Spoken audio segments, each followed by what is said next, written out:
Hello guys, welcome to Cric View again. ही खतरनाक shot है और ख़ास तौर से वो स्पिनर्स के ऊपर खेला जाता है उसकी लाइन को डिस्ट्रैक्ट करने के लिए।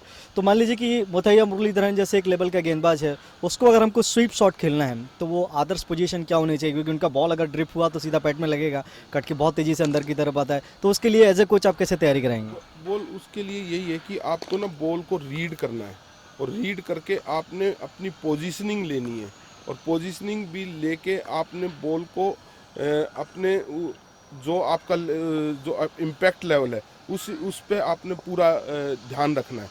अगर आपका वो इम्पैक्ट लेवल कहीं भी इधर उधर होता है, अगर आपका इम्पैक्ट लेवल इधर चला गया और बॉल आप आपका पैर इधर है, बॉल उधर है, तो आपको नहीं लगेगा। आपका आपकी लाइन और लेंथ जो आपका पैर है वो एक लाइन में होना चाहिए। स्ट्रेट ड्राइव आपका भी पसंदीदा शॉट कहीं ना कहीं रहा होगा। स्ट्रेट ड्राइव बिल्कुल सीधा रख के खेलते, कहने में बड़ा आसान सा शॉट लगता है। मैं समझता हूँ कि सबसे टफ शॉट है क्योंकि बॉल सीधा आपके अंदर आ रही है, कहीं से भी मिस हुआ तो एलबीडब्ल्यू के चांसेस है। तो सर, स्ट्रेट ड्राइव के लिए एक थोड़ा सा आधुनिक परिभाषा बताएं, आजकल जो चल रही है और पहले जो चलती थी, अब थोड़ा सा अंतर है। उसमें ऐसा कुछ नहीं है। अगर आपका जो डिफेंस है और जो आपकी जो डिफेंस लेवल है, अगर आपका डिफेंस अच्छा है तो आप नेचुरली आपका स्ट्रेट ड्राइव भी अच्छा हो जाएगा।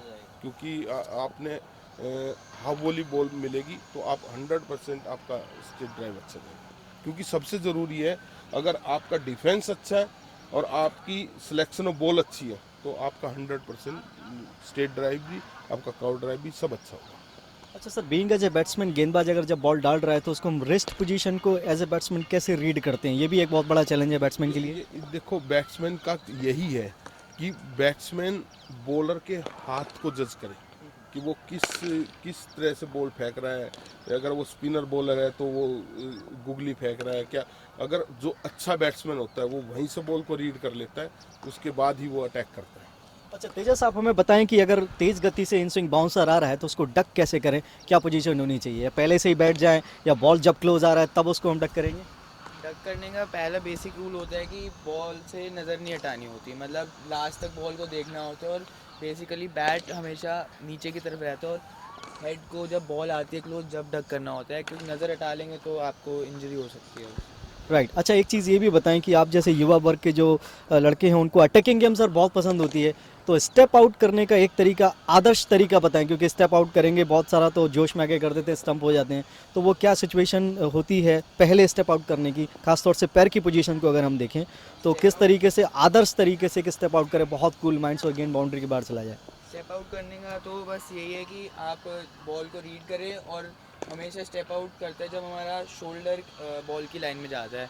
जैसे अगर ऑफ स्टंप के बाहर है या सामने तो हमारा शोल्डर पहले लीड करता है। ऑफ स्टंप पे जहाँ भी बॉल होती है हमारे शोल्डर अगर हमारा बॉल की लाइन में तो अच्छा शॉट लगता है। दूसरा क्या है कि ये तेजस ठीक कह रहा है कि वो शोल्डर कैसे जाएगा।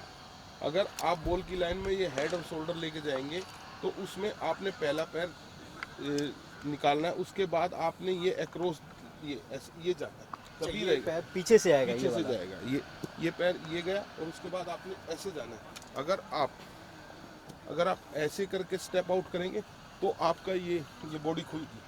तो आपको जब भी आपने स्टेप आउट करना है, आपकी बॉडी बंद होनी चाहिए। सर ये बहुत टेक्निकल था, एक बार और जरा हमारे व्यूअर्स को बताएं कि पिछला वाला पैर कैसे जाना चाहिए।